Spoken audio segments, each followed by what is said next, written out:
So it's been really great to be here. I can't emphasize that enough. I fear this is going to be a sort of rather baggy talk, because in some sense, this isn't just that it's work in progress. It's that what I'm trying to do is, to some extent, look back, and in doing that, to perhaps, I hope, bring together some aspects of what we've been hearing over the last days. So there's quite a lot of points where I'm actually going to try and allude to things that other speakers have said, but I do apologize if I mess up your names or even forget your names entirely, which I'm afraid is terribly likely. I can't necessarily do this that well. So yeah, I mean, I think it's important for me to acknowledge that my background is primarily in computational linguistics. I think arrow keys. This is the outline of the talk. I'm going to talk about the background of the project we're doing a bit.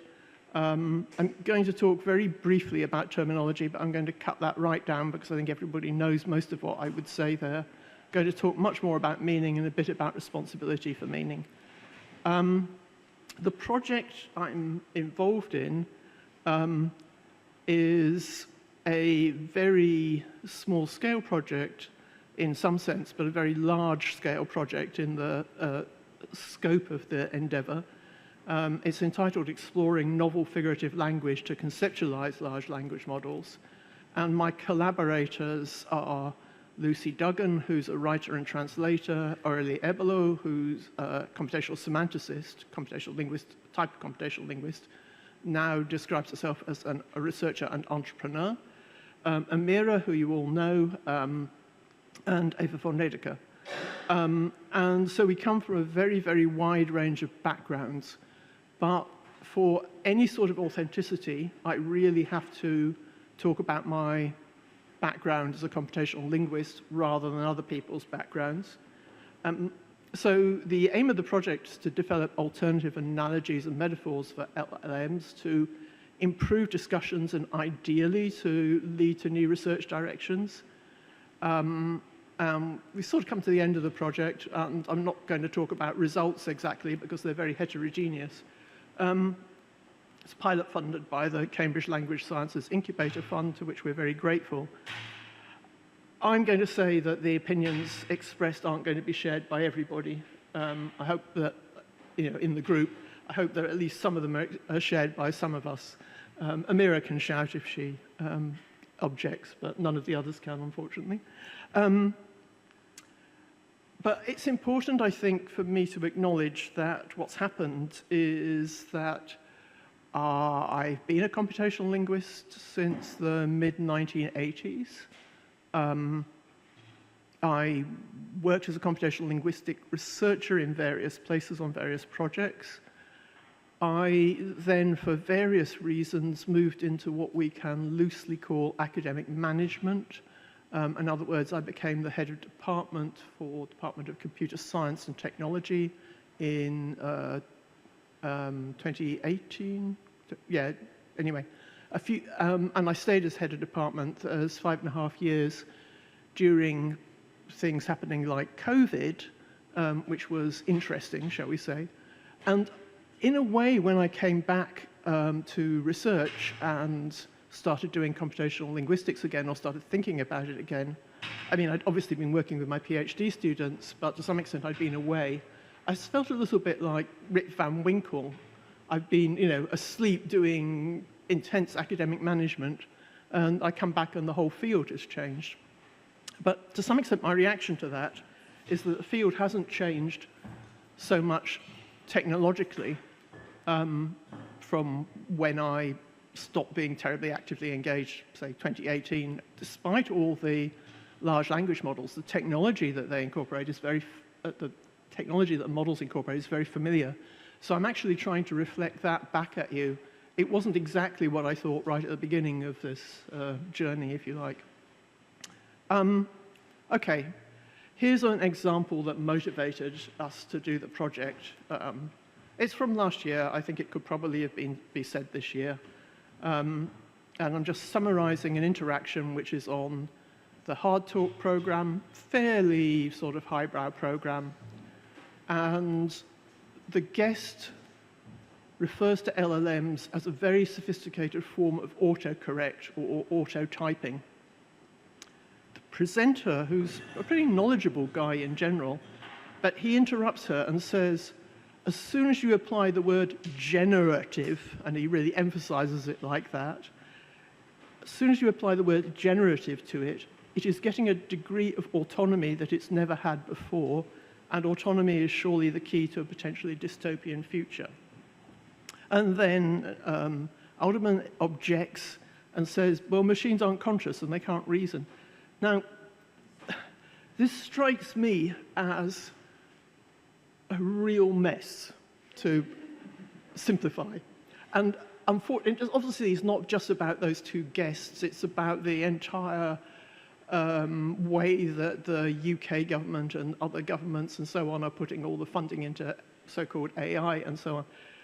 But there's this lack of good terminology here. I mean, it's not just words like sentience and intelligence and consciousness, but also generative and autonomy and reason.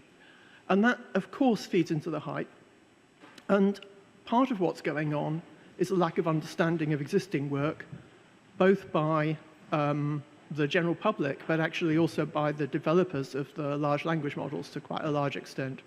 Because there was a real sea change in terms of the people who were involved in this sort of work.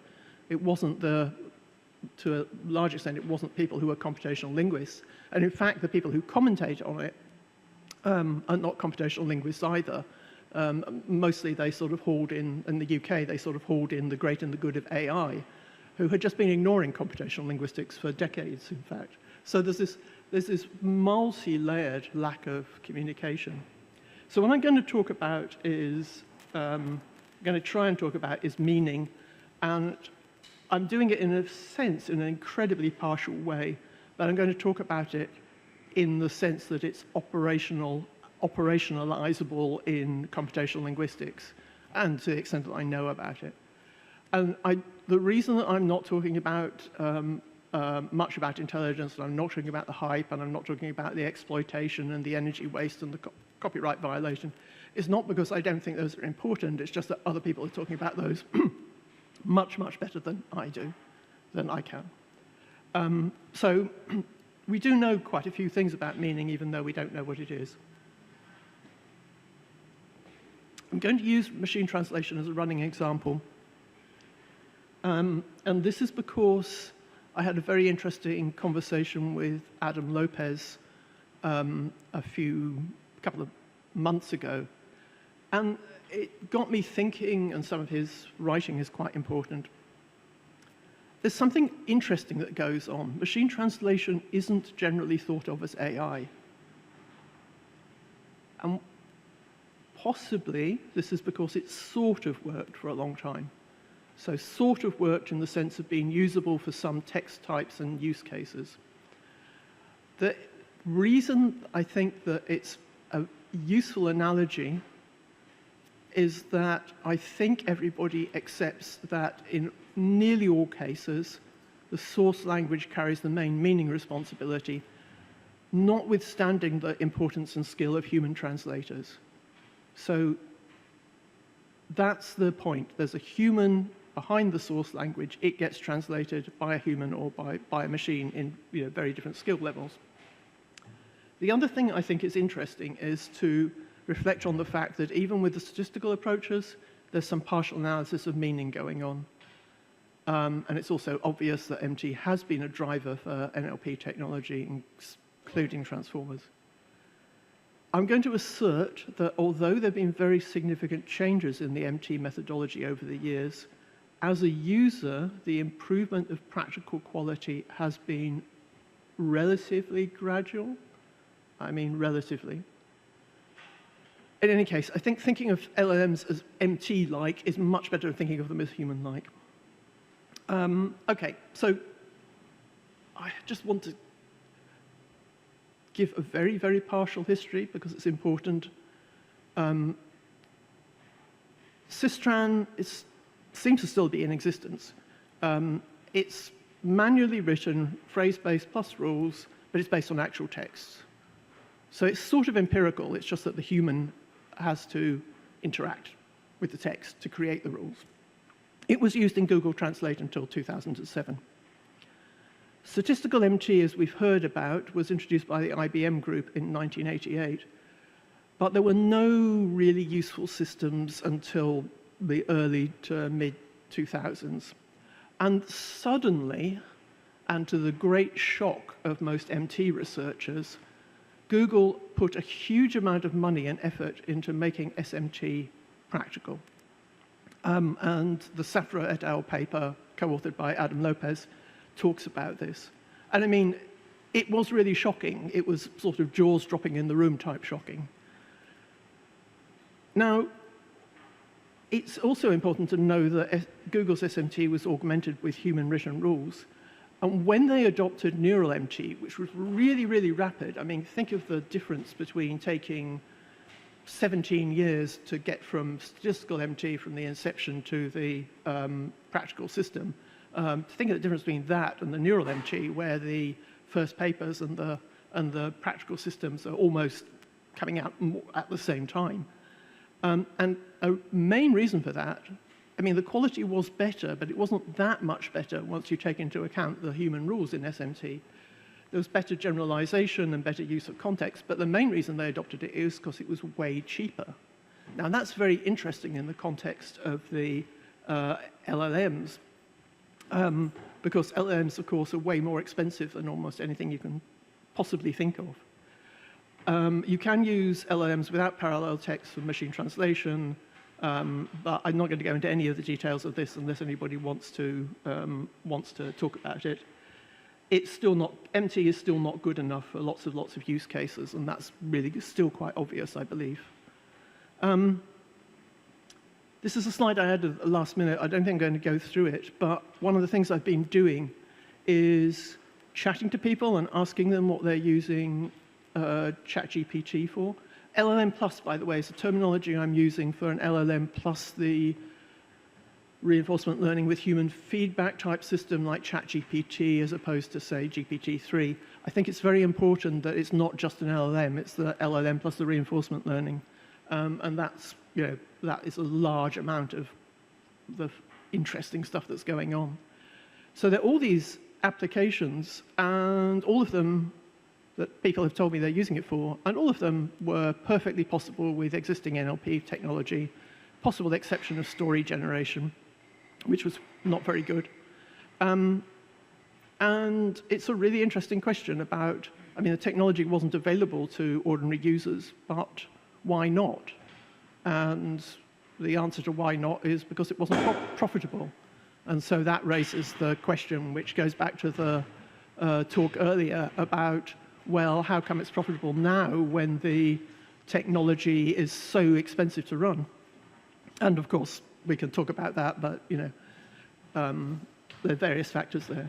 So there are newish uses, but it's not at all clear that any of these uses are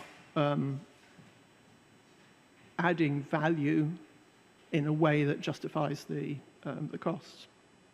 Okay. So I'm happy to go back to that, but as I say, it was a sort of last-minute addition. This slide, this is my version of something that you've seen, but this is the available text data from the 1960s onwards. The inflection point is really with Trek and, to some extent, the BNC, not the web. And it's due to newspapers changing their text, their printing process to quite a large extent, I would say. But anyway, again, talk about that if you want. Something that is much less spoken about than the Moore's law and compute power, which is much more important for computational linguistics, is the price of memory. So Brown corpus, available from the 1960s onwards, 1 million word of text. To actually store it would have cost you, and if you wanted to put it on disk, it would have cost you something equivalent to several houses. at that time. It was really, really, really expensive to store that data. And you could put it on tape, but processing things on tape is horrible. Terminology. As I say, I want to go through this very briefly. And I just want to add a couple of things to things people have spoken about. Intelligence is a vague term. It's used for a huge range of behaviors in different literatures. There's no good way of operationalizing it. There's this lack of distinction between AI and human intelligence, and there's many misleading analogies with humans, and this idea of companies pushing the AI colleagues or co-workers strikes me as the most hellish job imaginable. Managing a whole load of AI colleagues. It was Nina who mentioned this, I think. So AGI is a term explicitly linked to by the people who started introducing it in 2007 to this notion or myth of human general intelligence. But even if you believe in human general intelligence, it's supposed to be on top of other cognitive capacities. And we know Moravec's paradox that the least intelligent things that humans and animals do are the hardest to model computationally. So we still don't have very good robots, and in many ways we still don't have very good computer vision. And this attempt to abstract away from the real world is super important in what's been going on. You probably know this. I mean, it's not really that dip in the use of artificial intelligence is due to an AI winter. I mean, there sort of was, but it's basically due to not wanting to use the term AI because it's a really bad term from the point of view of people in research. Anyway, otherwise, other people are covering that ground, but I just want to point out that it did change over my research career very dramatically. Meaning, this is the central part of what I want to talk about.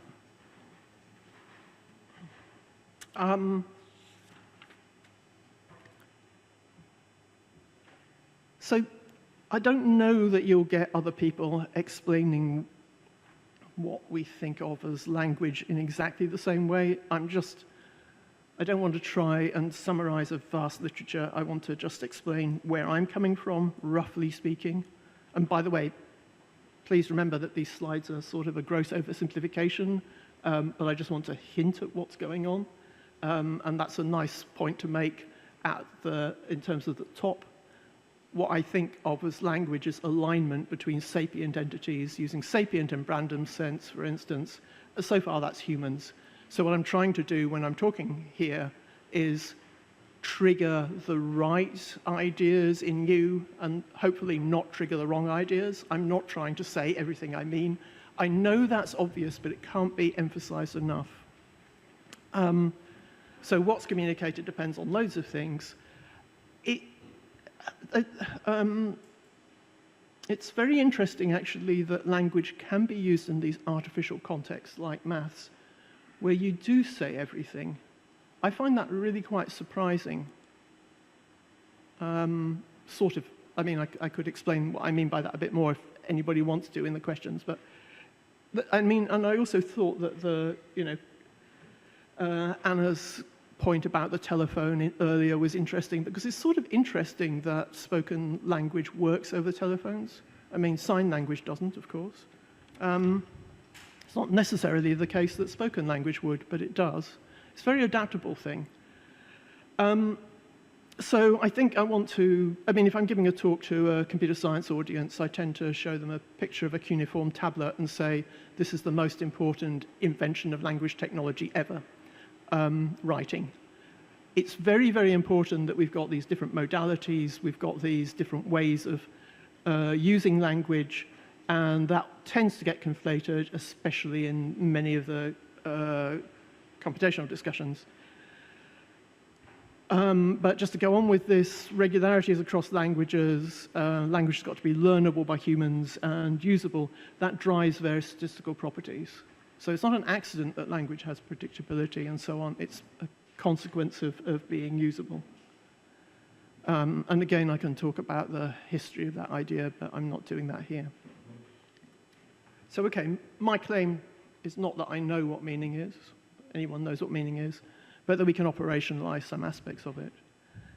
when the tradition that I come from, which involves having worked with linguists, linguistic meaning is very roughly divisible into sentence meaning, which is compositional semantics, and I'm going to talk about what I mean by that more, and lexical semantics. And lexical semantics isn't generally distinguished from world knowledge. And then, besides sentence meaning, there's context and pragmatics. And I'm going to talk quite a bit about compositional semantics because I feel that's the part that's least well known, even among computational linguists.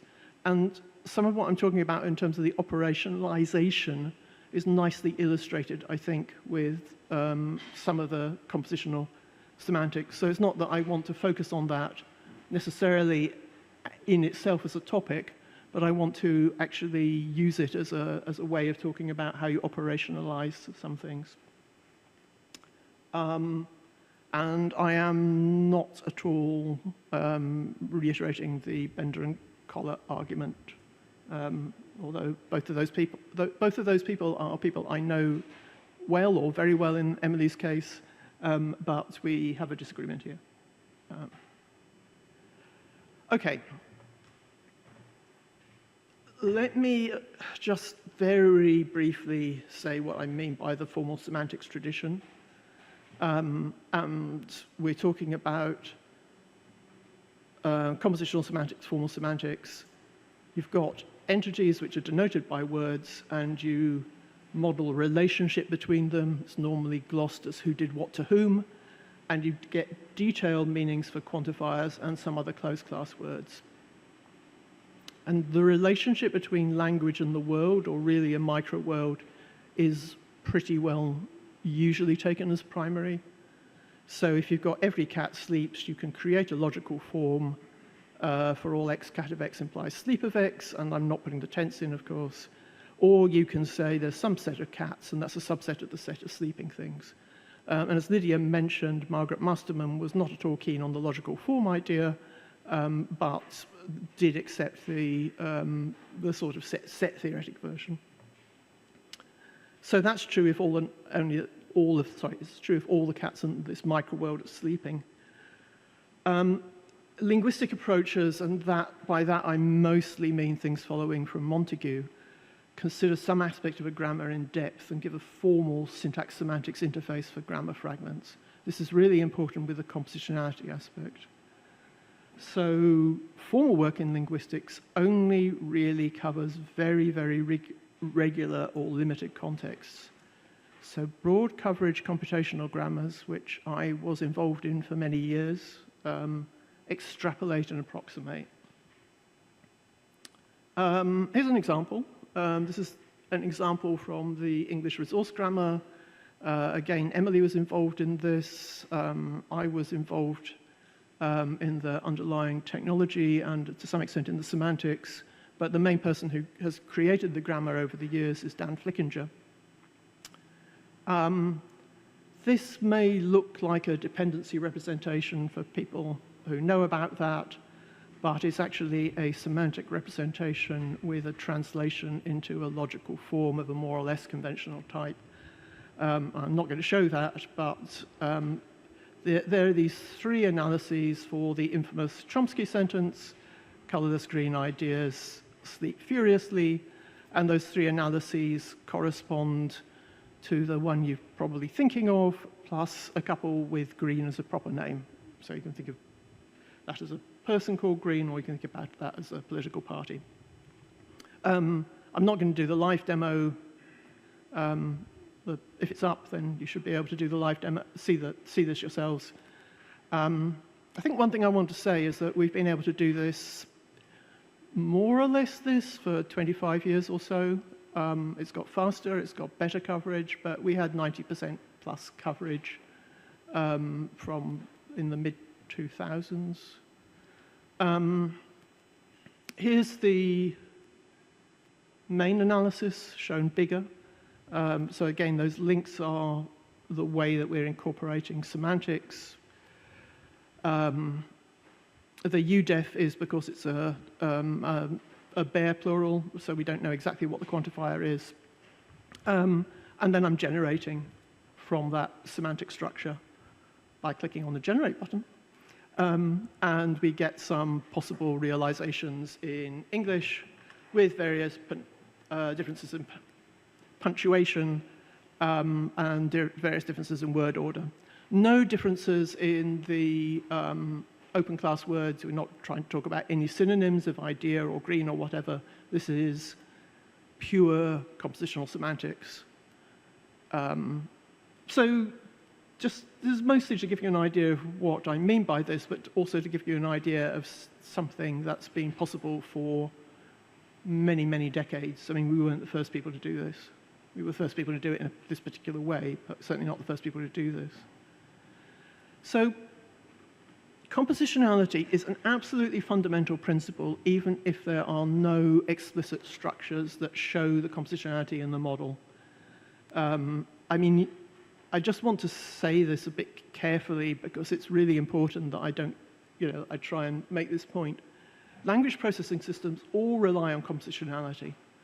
So if you've got the cat is running towards the fox, you've got some things that we can show as chunks.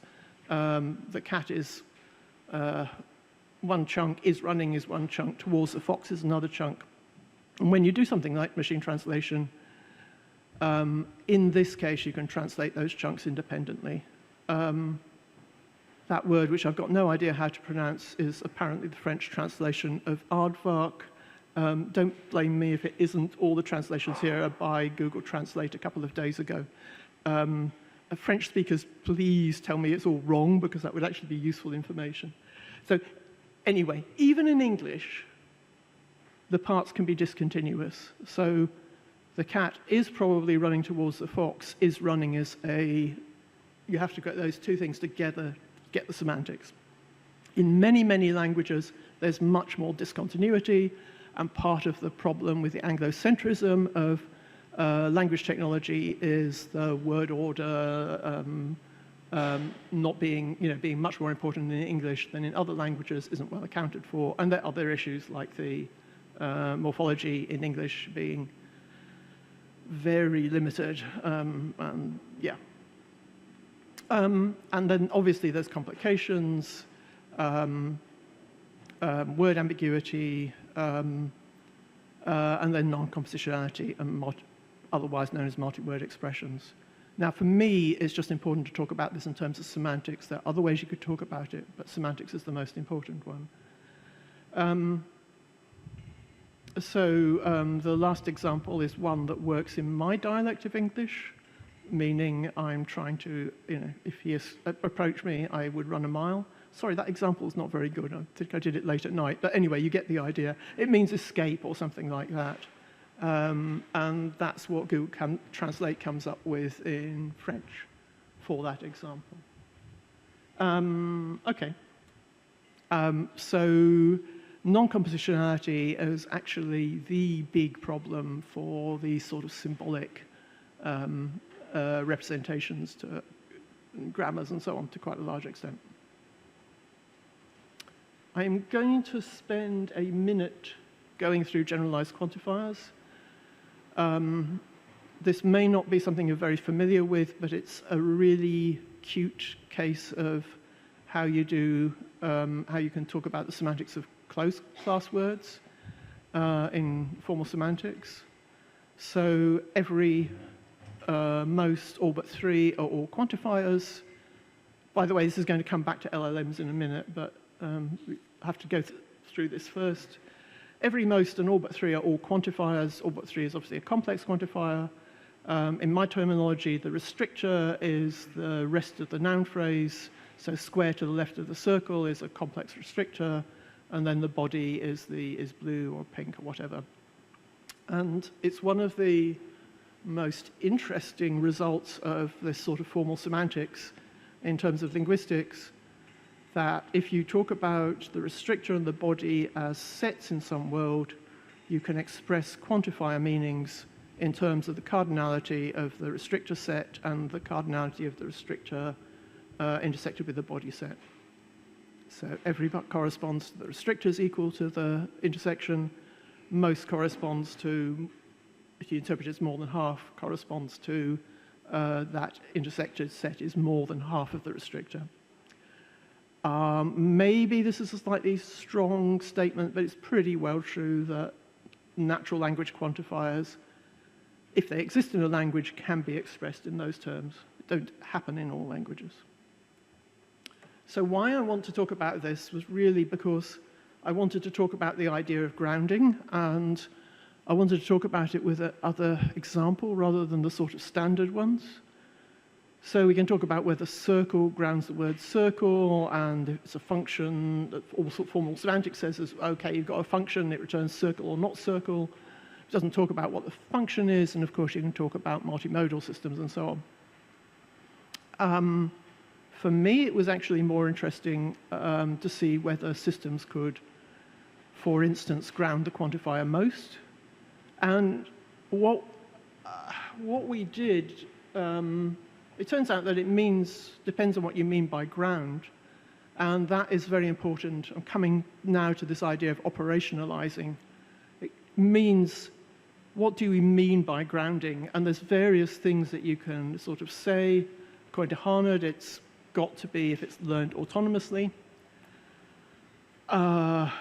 Even then, only if the system can actually identify and count the entities that are involved, and then you can talk about what the actual algorithm is. Is it really counting or whatever? And then you can talk about whether appropriate inferences can be made by the system.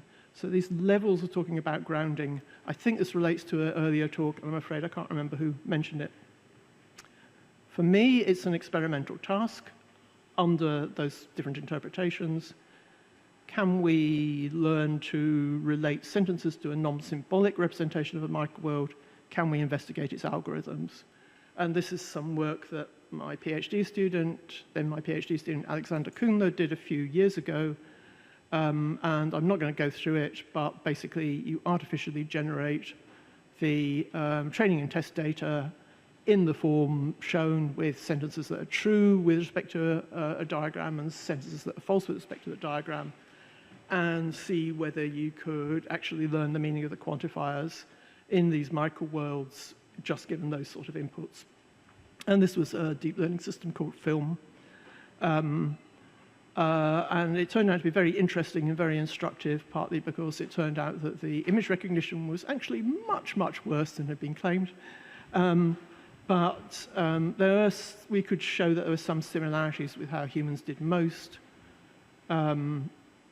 But the way that we set this up, there were very limited opportunities to generalize in many ways. Again, I can talk about that more if anyone cares, but there's also a series of papers on this. Okay, so that was what I was doing there was illustrating an I can't say that. I was illustrating how you sort of use a form of semantics to make things, to do experiments. Now, I wasn't going to talk much about lexical semantics, but I think I have to say a couple of things. I mean, Harris is a reasonable person to quote as at least one of the originators of distributional semantics, but it's really important that that was for Harris part of a total methodology of doing linguistics. Wasn't interested in distributional semantics in isolation, it was a general distributional methodology. And although we always quote the early paper, his later work is much more elaborated and has unfortunately been much ignored.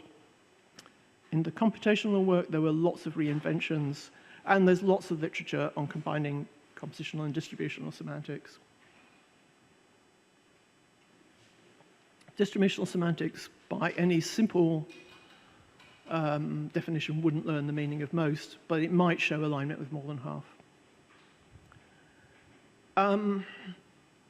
Something that I thought I wasn't going to go into, but I think I have to say a little bit about.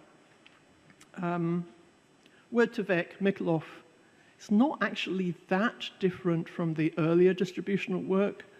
You take a ordinary distributional model, so-called count model, and you do this sort of form of compression. And there's some, I mean, it's unfair to pick on Mikolov because later papers have been much more sketchy than his was, but there was super cherry picking of examples with man, king, woman, queen examples, for instance. I mean, Tobias talked about some of these things, but it's not just that it's weird with the strange sort of the sort of meaningless context. It's actually, it just doesn't work for many meaningful contexts, at least not in the word-to-vec model. Some of the later models got better. Now, the thing I actually want to say quite carefully is that there's a big difference then between the embeddings in Mikolov and other work and the embeddings in transformers. And I wanted to highlight this in the light of what Alessandro was saying. I'm very grateful that Alessandro has showed that those examples, because the transformer-based language models incorporate vastly more context into the vectors, and again, Tobias talked about how they do this, they are not very good at word meaning tasks.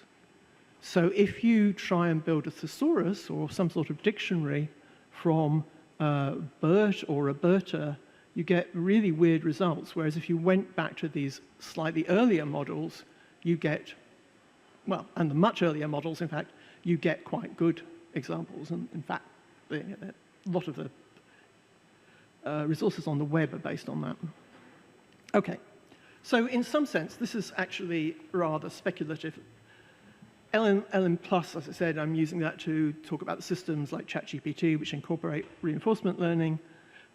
But if you just talk about a pure LLM, the null hypothesis is that what's going on is very good pattern matching. You might ask me exactly what I mean by pattern matching, and I would have to hand wave there. It may be that more's going on, but it's not quite clear that it is. And the thing is, they're vast data sets. They have some functionality associated with both compositional lexical semantics, and in some sense, because of the transformer, that's got merged. But even the multimodal LLMs, according to me, have really deficient grounding, and we can, huge limitations of what you do with robots. And this is partly due to data limitations and partly due to model limitations. There's some evidence that if you put some explicit semantic structure in, you can get much, much more efficiency, and I think that's a very promising line for the computational linguists who don't want to kill the planet.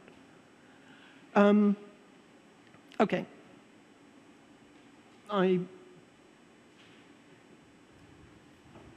going to go through this rapidly, but there are lots of ways we can try and investigate LLMs, but the training data is too large to investigate directly.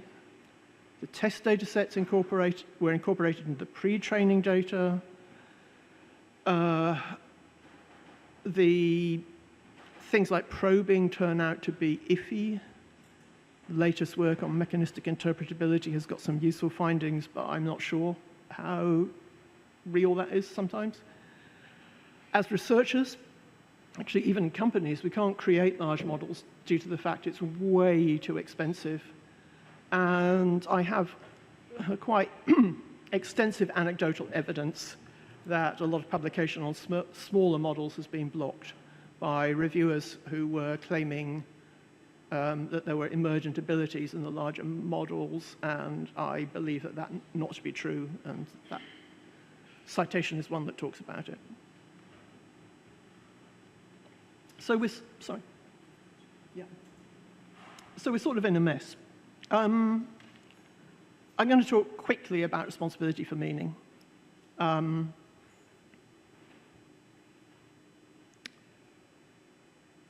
Linguists take face-to-face communication as the main setting of interest.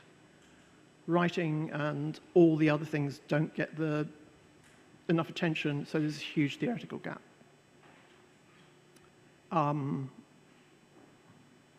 Reinforcement learning with human feedback is the way that you get LLM plus systems to do dialogue, there's massive issues here, and in fact with the whole idea of alignment. The thing that I think that we can talk about, which is perhaps interesting, is that there's this division of labor, which I think is important. The systems based on LLMs deliver material to the user as well as authoring it, and they don't distinguish delivery and authorship. So hallucinations, sort of faking conversation. It's, I think, more like private settings or inner speech. Rapidly going through this, because I think I'm probably talking about things that people understand and know more about than I do.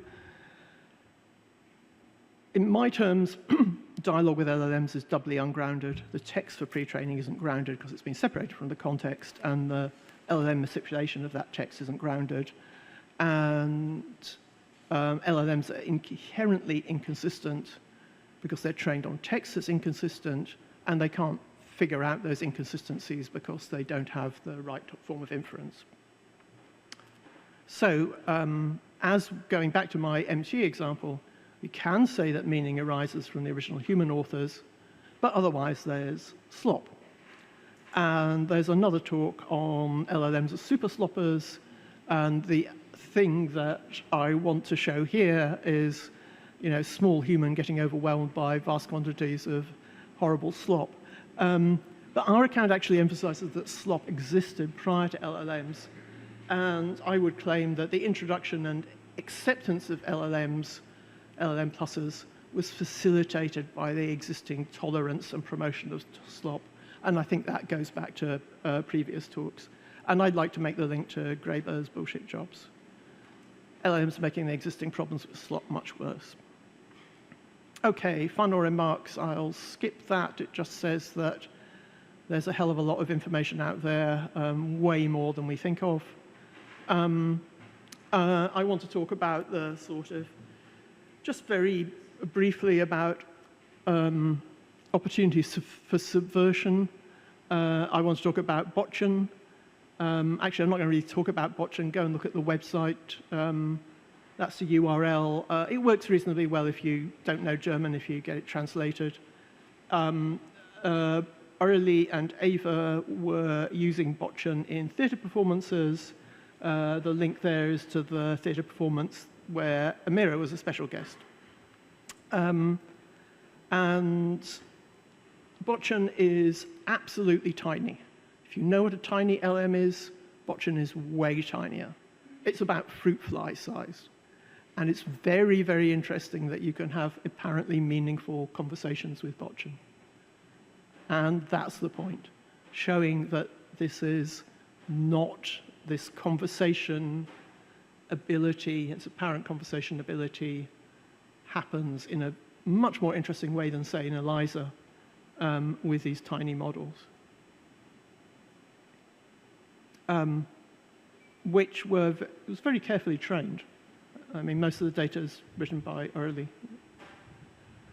Okay, I think this is my last slide. Yeah, I just want to sum up. I think the current situation is dreadful. I mean, utterly appalling. But I don't think LLMs are the cause. I think they're a symptom in many ways. I mean, I can't, I'm not going to start talking about the state of the world because I can't do it without swearing. But I mean, basically, LLMs are a symptom of what's happening with the way companies are working, with hype and the acceptance of misinformation, and so on and so on. I think there's some room for optimism. Well, sometimes I think there's some room for optimism. To be perfectly honest, I don't always think there's some room for optimism, but I thought I'd put some optimism on the slide. I think there's some room for fresh thinking about the old notion of information retrieval with appropriate notions of information, which I don't think exist at the moment. So we could have language models. I think actually I want to drop the L. That should say language models supporting better search tools. We could try and explain them as a natural language interface. I think, by the way, that something that people don't mention is that systems like Siri were introduced in a way which was really all-encompassing. If you heard Steve Young talk about the way of, they wanted you to get sucked into the Apple ecosystem about 12 years ago, Steve was giving these talks. It was really rather scary, but in the end, what's happened with Siri and similar models is people became very aware of their limitations. So there's some room for optimism that you could actually tone down the sort of AGI hype and have useful LMs and, as was discussed yesterday, the federated learning, the small language models and so on are an interesting way to go. Personally, I think that working out this idea of interactions with non-sapient discourse partners, I think my slide probably overemphasized, suggested I thought there was no, my point is that the linguistic tradition is really deficient here. And there's so many papers citing Grice and misquoting and misusing Grice. I mean, there's lots of other stuff besides Grice, but there doesn't seem to be anything that sort of really fills the gap in terms of operationalizing something. So I think that there are some things to think about there and to potentially work out, and not necessarily about new research, but about bringing to the computational linguist attention the opportunities to talk about discourse in a more sensible way. Okay, that really is it. Discussion. Thanks.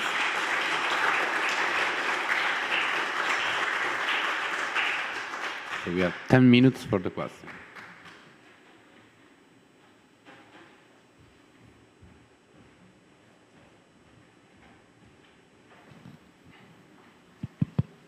Hi. Thanks for a really lovely talk. It was such a privilege to have the opportunity to listen to that. I have a couple of historical questions, mainly.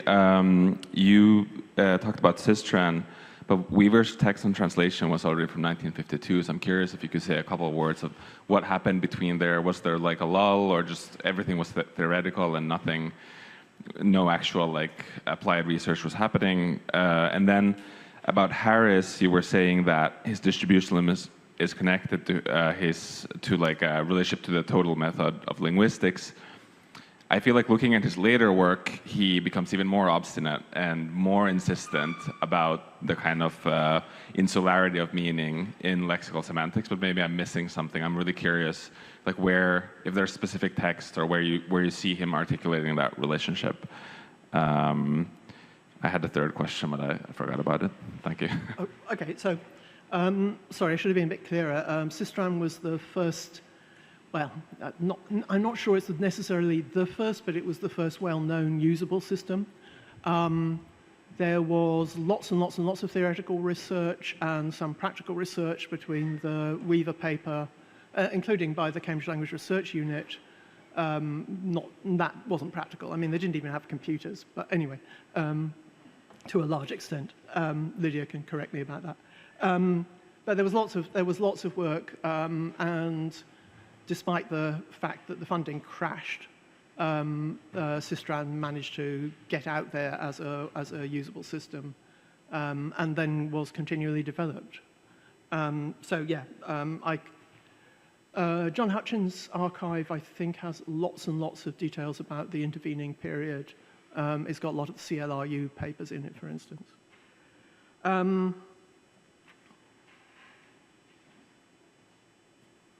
Sorry, I can't read my writing now. What was your second question? It was about Harris. Like, oh, yeah. In his final work, yeah. It becomes just very insular thinking about language, and he just refers to himself. Like, it seems like he's not relation to any other linguist. Like, yeah. In his 1991 book, there's maybe like 15 references of it. I may translate it, but yeah, I mean, I've only come across that very recently, and I haven't, finished the 1991 book, but it's very sad. I mean, he doesn't know about the computational linguistics work that's going on distribution, for instance. And it's sort of weird also because, Naomi Sager was doing the linguistic string project. Aravind Joshi was one of Harris's students, and he did TAG, which became lexicalized TAG, which was one of the main computational systems. And somehow Harris gets completely separated from this. I mean, he is working on the on the scientific text rather exclusively, and that, I think, probably separated him from the bulk of computational linguists. But I'm interested that you sort of see it as separating meaning, because I see it more as a continuation of the tradition of trying to, think about language in terms of some sort of methodology, with the semantics being, one example of that methodology. So it's not like saying that the meaning is sort of inherently linked into the system. It's more the methodological consideration that I want to say is the distributionalism is a methodology. Is that good enough for now? Or? Yeah, I think maybe it's a lot about like what meaning has a specific way, but probably isn't actually our actual work. Well, I mean, to be honest, most of the computational linguists aren't reading Harris at all. I mean, they're citing Harris but without reading, and there was a phase of about 8 or 10 years while people were all citing the wrong Harris paper, which I think orally managed to kill. But anyway, yeah. Yeah, thank you for the talk. Here. I was wondering, like in the last part of your talk, you were talking about in the field of information retrieval, like implement search tool. And in relation to what you said at the beginning, in between meaning is based on compositionality and relation between language and microword. If you can expand a bit about these appropriate notions of information, what do you mean? Thank you.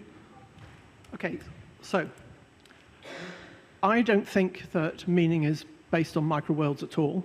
I think that that's a way of operationalizing meaning which is useful in some contexts. So I guess I didn't say this carefully enough.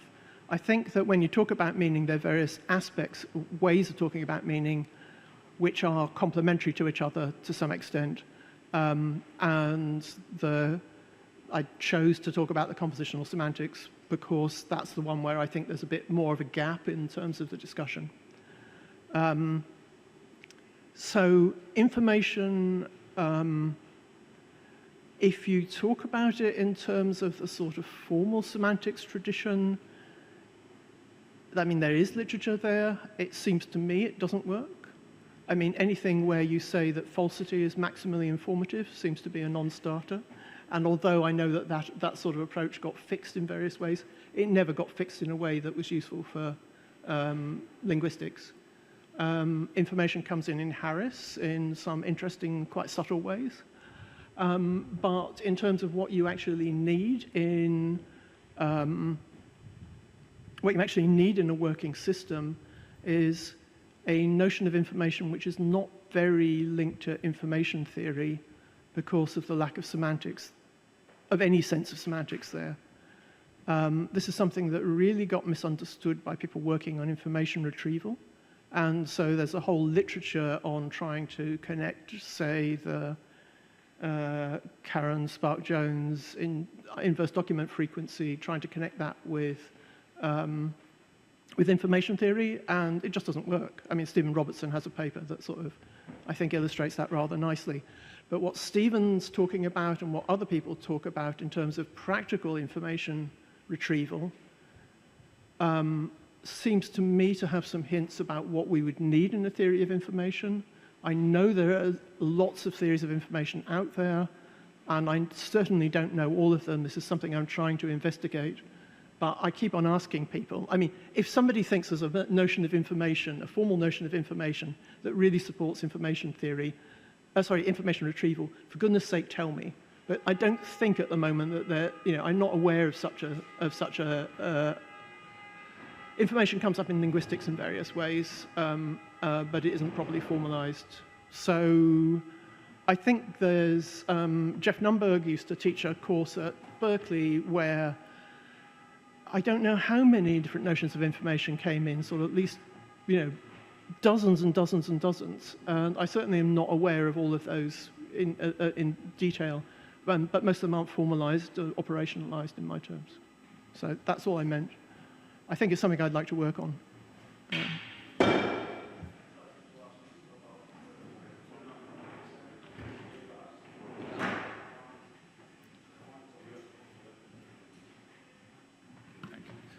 I'd like to ask you about the example you gave us in the last but one point of your speech about the null hypothesis. Because I'm not sure that I understood it clearly. And if you can explain it again in 2 words, just 2 words. Yes, the null hypothesis. Yeah.